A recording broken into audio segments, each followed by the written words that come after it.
Art Deco is a gorgeous visual style that came out of France in the last century. Its strong geometric forms and bold patterns gave way to a precise and unique look that has lasted for nearly 100 years. Deco also makes for great theming when it comes to parties and weddings because of its sophisticated and elegant manner. In this video, we'll create a luxurious Art Deco invitation for a wedding using only Google Slides. Let's get started.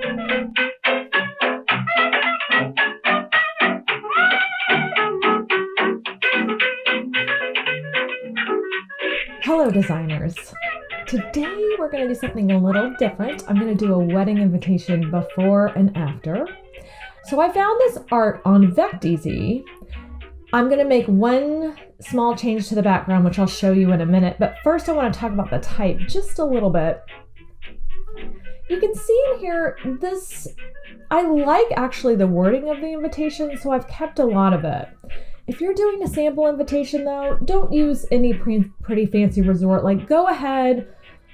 I either use actual places, or sometimes what I like to do is sort of merge a couple places together. I like to make it believable. When I see anywhere, it's almost like, do you ever watch the movies and they do 555 11212 and you're like, don't say 555 because I know it's a movie. When I see this, it feels like not quite a finished invitation. So I like for things to be really specific. And then if you'll notice, these fonts don't really follow the Art Deco style. I do like the idea of mixed fonts. We're going to do that. The names sort of do, but all of the stuff at the top and anything besides the names and the date really don't. Another thing is the fonts are not really filling the space, I feel, as best as they can. So we're going to change that as well. Okay, so who's coming with me? Let's get started. The first thing I'm going to do is I'm going to go ahead and insert a new slide, and I'm going to delete my text boxes. And like I mentioned earlier, I'm going to insert this image. I opened the art from Vecteezy into Illustrator, and you'll see right away a couple changes I made. I took the white out. I just wanted all gold. I didn't want it to compete with the text too much, so I just like one solid color. So you'll see I took these white elements out. The major thing I did is I changed this sort of almost a dark gray to what's called a rich black. If you don't know what a rich black is, it's so great. So picture, if you will, in the printer, if you've seen a home printer before that has cyan, magenta, yellow, and black. And 100% black is just using one of those four colors, whereas a rich black layers in more of the colors to create exactly that. But this is really rich and vital sort of black. It's beautiful. So you can see the difference, sort of dusty. And I think for Art Deco, you really do want a rich black, just as I mentioned before. Luxury, rich, it works. So the next thing I'm going to do is so when I'm using mixed fonts, sometimes I like to do this. I'm going to make one text box. Now I put the text below. So if you want to grab the text and follow along, I hope you do. Copy and paste it into there. And I'm actually going to make two text boxes. Now I just hold down, I'm on a Mac, so I just hold down my Option key and drag a box when I want to duplicate it.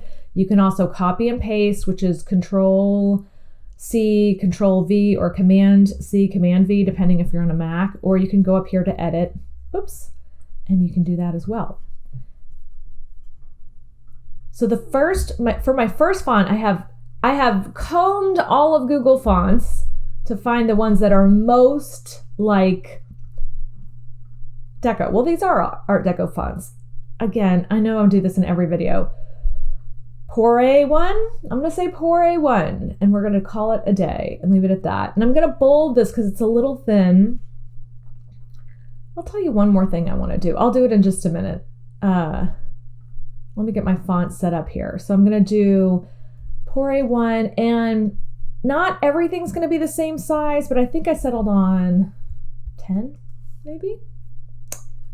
And it looks a little small, so let's go to Format Text and capitalization, uppercase. That's going to help.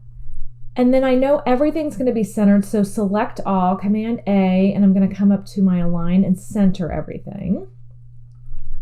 And then what I'm going to do now is, let's go ahead and highlight this bottom text. And this is my second font, which is called Tulpin 1. And this is going to be much larger. You can see it's sort of thinner. And I'm going to do 31 points for that. And I'm going to format text. I'm going to capitalize all this too. Because we're using mixed fonts and because of this deco font, I just want to go with all caps. I don't want the eye to have too much to do. So mixing our fonts, and we're going to mix colors too. I'm going to go ahead and keep things all caps just to sort of help the eye along. And let's go ahead and center all of this too. So I have my 2 text boxes, nice and ready to go. The one thing I am going to do though is my smaller text up here, I want it to be gold. And I'm going to show you this great Google Chrome extension I found. I'll try to link to it below. It's an eyedropper, a color picker. So I'm going to pick a color. I want to pick this exact gold for my art. And you can see up here under point sample, I just click on that and now it's copied to my clipboard. So when I go into my text and I go to text color, custom, I can just paste it in there, Command or Control V. Okay. And there that text is done. Now my bottom text I'm going to make white. And so for the purposes of designing, I'm going to go ahead and just add a shape. We'll just make it just has to be dark. So the standard black is fine because we're not really going to use this for anything but our designing. And I want to arrange, order, send it back. Okay, so here we have all of our type in 2 different fonts. And one thing I did like about this, let's check our original invitation. I like how the design has these little pockets, these little boxes that we can sort of put our separate things in, the date, what it is, all of the things you need for an invitation. So let's double click on that. Now I'm going to use my option drag again, or you can copy and paste. And I'm going to go ahead and leave all of the text intact. So I'm going to drag my first box over up here, but I'm going to get rid of everything except for the top line, which is the honor. I know it's hard to see. The honor, I'm going to put little returns in here. The honor of your presence is requested at. There we go. Now we can see it, and we'll center all this stuff later. So just kind of eyeball it, get it, or you can use your red line to get it as close as you can. Ta-da! One box already done. And the next box, I'm going to drag this over, is going to be the wedding of. So I'm keeping a lot of the same things from the original design. I'm just going to hopefully improve upon it. And I'm going to get all my kind of gold text layered first, and then we'll add in the white text next. So then we are going to, I'm actually going to, because the names are going to be the most complicated, I'm going to go to the bottom now. So I'm going to drag my box over, and in my bottom we have the address. What better place for an Art Deco wedding than the Waldorf Astoria, Chicago, right? Chicago has that like kind of old-timey gangster feel. I feel like a lot of great deco happens there. I'm pretty sure that hotel was designed around that period. So it's perfect for my sample invite to sort of help convey that deco spirit. Okay, so there's my bottom, and now the second to bottom, so that's my address and reception to follow, and the second one is going to be just the location. I toyed with not putting Chicago on here twice, but Waldorf Astoria Chicago actually is the name of the hotel. It is in Chicago, and because Chicago's kind of unique, I thought, well, it's not gonna hurt anything to have it twice on an invitation, but it is gonna look different. Okay, so this just leaves at the bottom of this main box. So I like the main box is going to have the bride and groom's names and the date and time. So I'm going to do date and time first because it's going to sit underneath those two. And then for the couple, because we're going to do some little bit more fancy work with them, I'm going to go ahead and just leave them here for right now. So they can just hang out there. Okay, so we have all of our gold core A1 sort of settled, and now we're going to do just a little bit of sizing stuff. I'm actually going to change reception to follow. I'm just going to make it 8. And let's start, since we're in here already, let's pick up Chicago. I know I'm going to delete the things I'm not going to use. So I'm not going to use the reception to follow in that font. Now I am going to use the Chicago here, but I need to figure out what size this is. I think it's 22. It's going to be a little bit smaller than our main body text. Let's make it 22. That looks pretty good, but it's too far.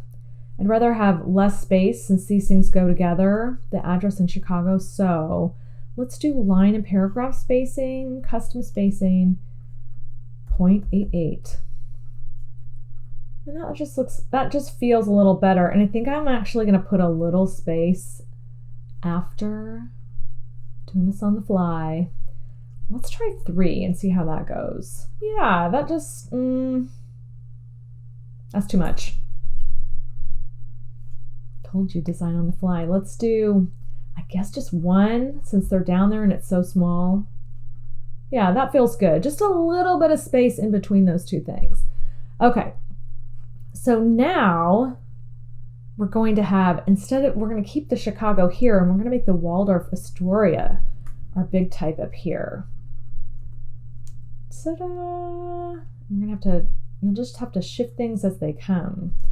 I want the boxes to be as sort of tight as they'll let me do it. That's as tight as they're going to let me go. And I'm going to take this down just a couple ticks. Let's make it, I think that's 29. It's not showing me. There we go. Yep. I like that. Pretty.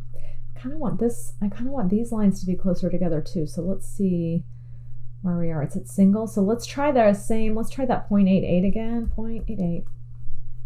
Just tighten it up just a touch. I still want a little bit of air there, but now I am moving my boxes. I am holding click when I see my crosshairs and moving stuff up and down. If you want to get really specific, we can click on this box, right? Position. And I can even, I think it goes like 10. You can see it goes from 0.36 to 0.46. So we don't want, we want Y.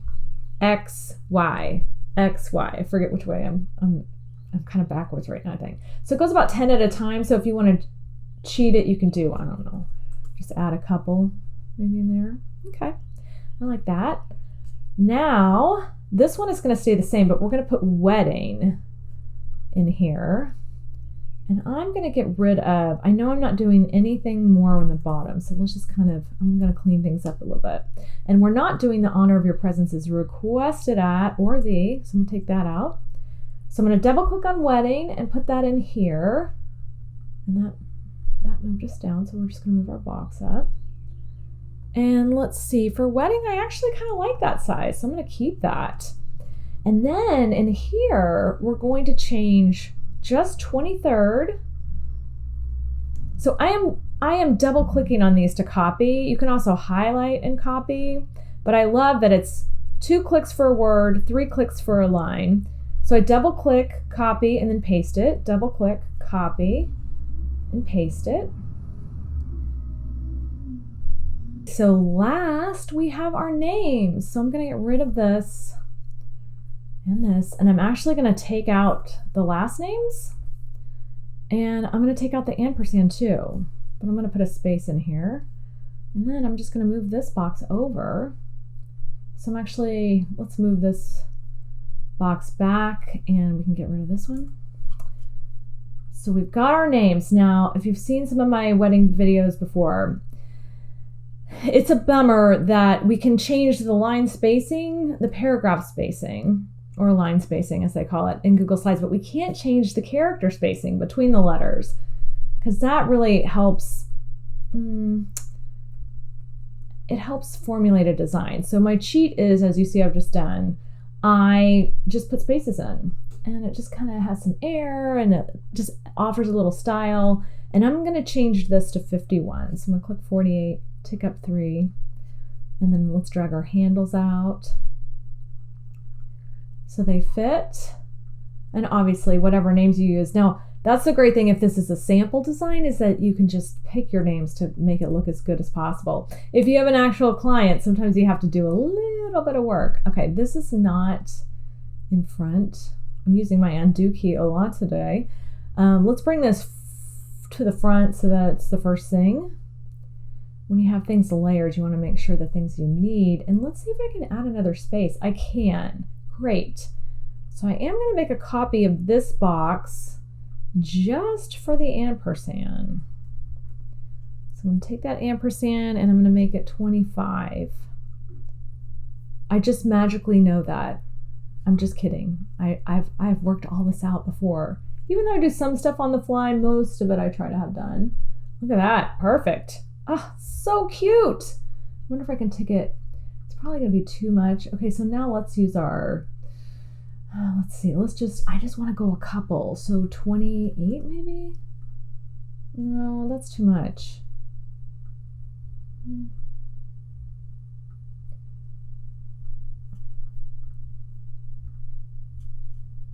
Okay, let's just do one at a time then. See how that works. Yeah, that's slight but good. Okay, now we just have the last name. So I'm going to drag this box. I'm just going to keep. Now what I like to do is I'm double clicking on Spencer. I'm going to select all and then replace it. Or you can just delete around it. And I'm going to center her name as close as possible underneath, center her last name underneath her. And I think we're going to change this just a little bit, maybe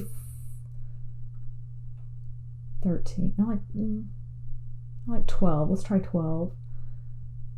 And then I probably should have done his name. Well, I didn't know. You never know, like, what's the most efficient way to do it? I don't think there was a cheat for this one just because we kind of had to get hers going first. And I'm going to center this box. See, I'm just dragging the handles to kind of match up his name to get it centered. And then let's make sure these two boxes are aligned. So let's arrange, align, middle. We want the middles to be together. And I think that's it. I'm going to move the names, all these names, this name block up just a hair like that. And we need our ampersand to go up too. You have to make sure it's on the box and not clicked in the text. Yes. I love it. Do you love it? Okay, so let's see. Before, after. Let's get rid of our box. So we're before. It looks like it has a film on it almost because of that gray. See how everything just, it's almost like it exploded to fill. You want to fill some of that space. It's good. We still have some white space in here and around here. We have some breathing room, but for the most part, the first version, it feels like the text is just too small for that space. So I really like the way we've sort of filled it out. You can see the difference between this is just sort of your standard like computer sans serif font. Look at that, beautiful deco fonts. We've got the color, everything. Don't forget to come visit me at my website, Chrissy Kelly Designs. We're doing a wedding invitation today. It's actually wedding season for me right now because I just released my first course. In addition to always working on wedding invitations, it feels like. And information about that, my mailing list, other tutorials. Let me know what you guys want to learn. What gaps can I fill in your design journey? I think that's it. I'm Chrissy Kelly, and thank you for watching.